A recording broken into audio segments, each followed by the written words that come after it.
गन्ना का फन्ना यूट्यूब चॅनलला लाईक, सबस्क्राईब, शेअर करण्यास विसरू नका। गन्ना का फन्ना यूट्यूबची टीम तल्ली विदर्भातली सर्वात मोठी जी यात्रा भरते ते म्हणजे गर्दीची विठोबा सावंगा, जे सध्या आपण स्क्रीनवर दाखवले हे आहेत जगदीश भाऊ बोर्डे, अक्षय। एवढी चिक्कार गर्दी आहे म्हटलं, 5 किलोमीटर हा रोड पुरा ब्लॉक होता। कशी तरी पोचला मी। हे आहे सावंग्याच्या अगोदरच एक मुजरा लागते टेकड्यावर, जिथं लोक मुजरा करतात, तिथं 5 गोटे टाकले म्हणजे समाधान वाटते। आता परंपरा आहे, लोक टाकतात म्हणून हा एवढा मोठा ढीग आहे इथं। आणि हे आहे सावंग थोडंसं खाली राहते, जिथं धरणाचा भाग आहे। हे तसं पुनर्वसन या सावंग्याचं रोडवर केलेलं आहे। आणि हे मूळ सावंग आणि हे वारुळ आहे। हा सर्व भाग जो आहे हा तुम्हाला उंच टेकडून मी दाखवतो। ही यात्रा पसरली आहे की मी 2 किलोमीटरमध्ये। हे पाणी टाकी आहे, इथं उंचून इथून पाणी पुरवठा होते सर्व।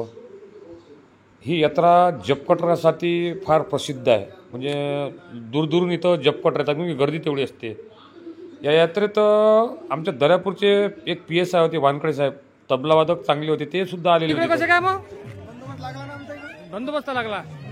पण यात्रा कशी भरते साहेब मग? हे चांगली भरते हो, जपकटरला या यात्रेत पकडले का नाही?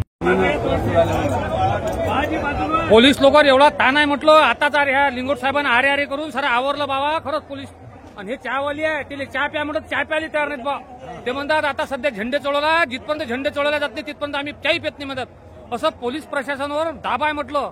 ही लिंगोट साहेब आहेत म्हटलं, कमाल आहे बा तुमची। येतो साहेब राजो, कमाल आहे बा तुमची। पोलीस गप आहे तिथं, असं नका समजू। तुम्हाला वाटते फुटकळ फाटकळ आहेत म्हणून। एका जागी 4-4, 5-5 जण आहे हो। मायले लेकरू भारी आहे भाऊ, या जत्री कोण घ्या तुम्ही। एवढी जत्राच नाही आहे म्हटलं भाऊ, बेकार आहे पा। हे लाईनीत लागलेले लोक आहेत, कधी दर्शन होईल कधी काय होईल सांगताच नाही। कोण घ्या हे लाईन, लहान लहान लेकरू आहेत बाबा। हे बहिणी आणलं म्हटलं, म्हणजे काय भाव आहे की नाही लोकांचा, त्याच्यामुळे हे सारं भरून येते। एवढी इकडे एवढी लाईन आहे, तिकडे मागं करून घ्या तुम्ही, तेवढीच लाईन माग आहे। गर्दीच आहे ना, एवढी गर्दीच कुठं नाही आहे। या यात्रेसारखी तुफान गर्दी आहे बापा। पण भाऊ या यात्रेचं एक वैशिष्ट्य म्हणजे बैले सुरक्षित बाई आहे इथं। बैले कुठल्याच प्रकारचा त्रास नाही देत लोक, म्हणजे भाव इथं कायम आहे। त्यामुळे इथं लोकांचा ह्या गुढीपाडव्याच्या यात्रेत येण्याचा ओघ वाढलेला आहे। अशी ही यात्रा आहे। चतुर जे घरात होते त्याच्यातले काही जे विद्वान महाराज लोक होते त्यांच्या ह्या समाध्यात समोर दिसून आले आहे। आणि हे आहे मुख्य संस्थान म्हणजे वारुळ। हे जो तुम्हाला जे धुका टाईप वाटते ना, हे धुकं नाही आणि ढगही नाही आहेत। झेंडे चढवताना जे लोक कापूर जाळतात, कित्येक क्विंटल लाखो लोक तिथे तो कापूर जाळतात। त्याच्यामुळे त्या कापुराचा जो धूर निघतो तो तुम्हाला ढगासारखा दिसतो।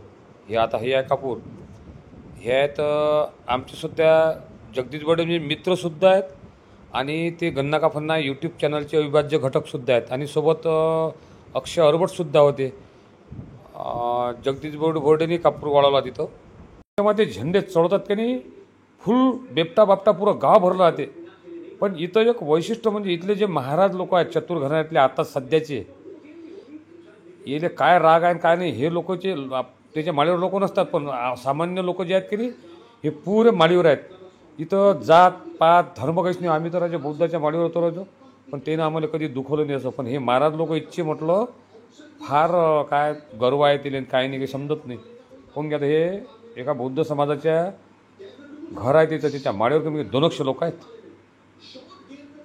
आणि त्या महाराजांना आम्हाला हाकून दिला करतो, पण आम्ही प्रसारच होतो ना चॅनलवर।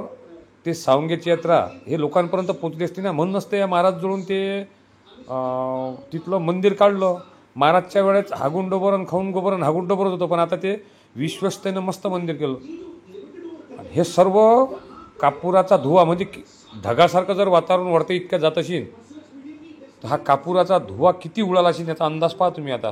म्हणजे कापुराची यात्रा आहे पुरी, कापूर बट्ट्याच्या बट्ट्या कापूर जाळल्या जाते।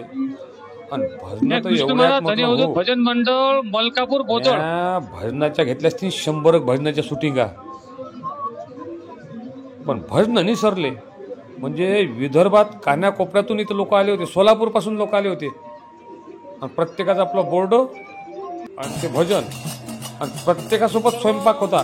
म्हणजे आपलंच भजन, आपला स्वयंपाक आणि आपलंच सर्व अशी व्यवस्था. आणि प्रत्येक भजनासोबत बाया, काही बाया घुमवती तिथं. पण अशी यात्रा सध्या तरी पंढरपुरानंतर आणि आळंदी म्हणजे ज्ञानेश्वर महाराज जो समाधी सोहळा असते त्याच्यानंतर बा हे एवढी मोठी यात्रा पाहिली. कापूर आणि भजनं या अवधूती भजनात झांज आणि ढोलक. पण इतर राजे म्हटलं डीजे घेऊन म्हटलं भजनं म्हणत लोक निरा, म्हणजे कॉलर असल्यामुळे प्रत्येकाला साऊंड पाहिजे, पण हलते बोलते साऊंड नाही, निरा डीजेचे साऊंड होते. मोठा मंडप, त्याचे वाहनं, हे असे या सावंग्याचा जो इतिहास आहे म्हणते हा पूर्वी काळापासून, म्हणजे गजानन महाराजच्या अगोदरच हे हा पंथ आहे, म्हणजे विठोबा पंथ. पण या पंथात थोडंसं हे जे महाराज लोक होते यांच्या गैरवर्तणुकीमुळे, म्हणजे सर्वच महाराज गैरवर्तणूक केलं नाही, पण हे दारू मटण याच्यात हे आहारी गेलेले चतुर्भुज घराण्यातल्या लोकांमुळे हा पंथ थोडासा बदलाम झालेला आहे. त्याच्यानंतर अजून त्या पंथात पिवळी टोपी आणि पांढरी टोपी आली.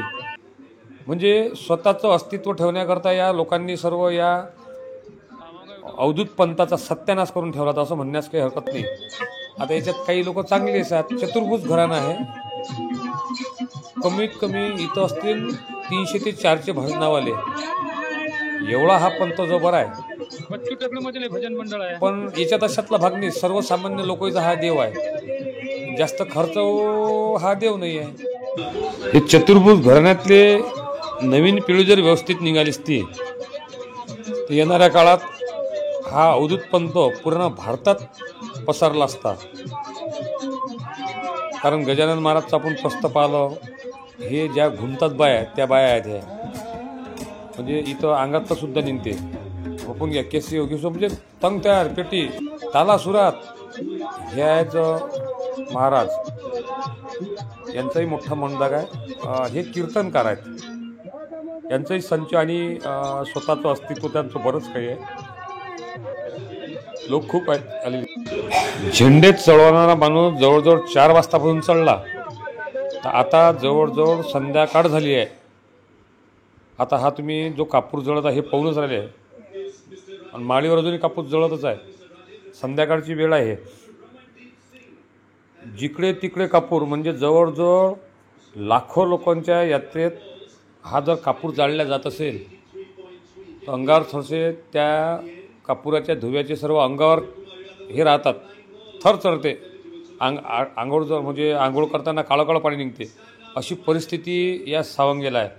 मुद्दामून कापुराचाच हे आहे. आता हे संध्याकाळ झालेली आहे. संध्याकाळच्या वेळेस मंदिरावरचे लाईटसुद्धा लागलेले आहेत.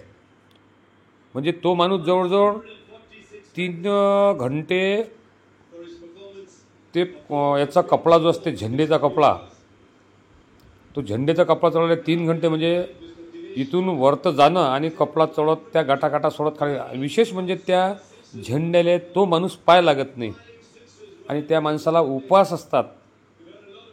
ही हिंदू परंपरा कायम का आहे.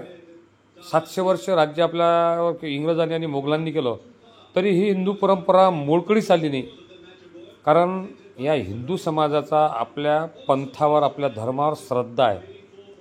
त्यामुळे मग ते कापूर जळताना याच्यामधून फायदा काय होतो असं जर बाकीच्या धर्मातले म्हणत असतील, तो आपल्या आपल्या धर्माचा आपापल्या धर्माले प्रिय आहे. कोणी आपापल्या प्रत्येक धर्माचा गर्व असा, आपण दुसऱ्याच्या धर्मात कोणी निंदा करू नये असं म्हणण्यास काही हरकत नाही. कोण का प्रत्येकाच्या ती कापूर आहे, ज्योत पाहून राहिले, संध्याकाळ झाली तरी कापूर चालूच आहे.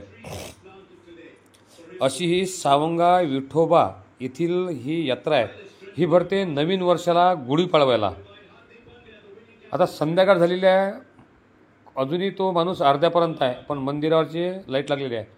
हे आहेत स्वर्गवासी ज्ञानदेवराव महाराज तराड. यांनी 25 वर्ष दिंडी सामदा ते विठोबा सावंगा इथं पायदळलेली. फार भाव होता त्याचा हा आणि त्यांचा गोतावळा. त्यांनी स्वतःचं घर घेतलं तिथं. या पंथाचं वैशिष्ट्य म्हणजे प्रत्येकाच्या डोक्यावर टोपी किंवा दुपट्टा बांधलेला असतो.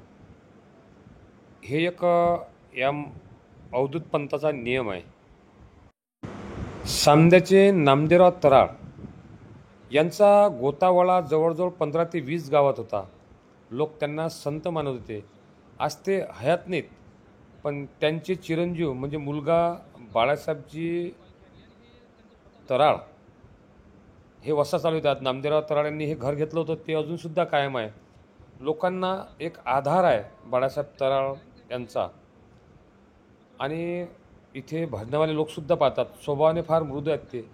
आता मी माझं काम केलं, हा अवधूत पंथ लोकांपर्यंत कसा पोहोचेल यासाठी गंधा कापण्णा यूट्यूब चॅनलवर मी प्रयत्न केले.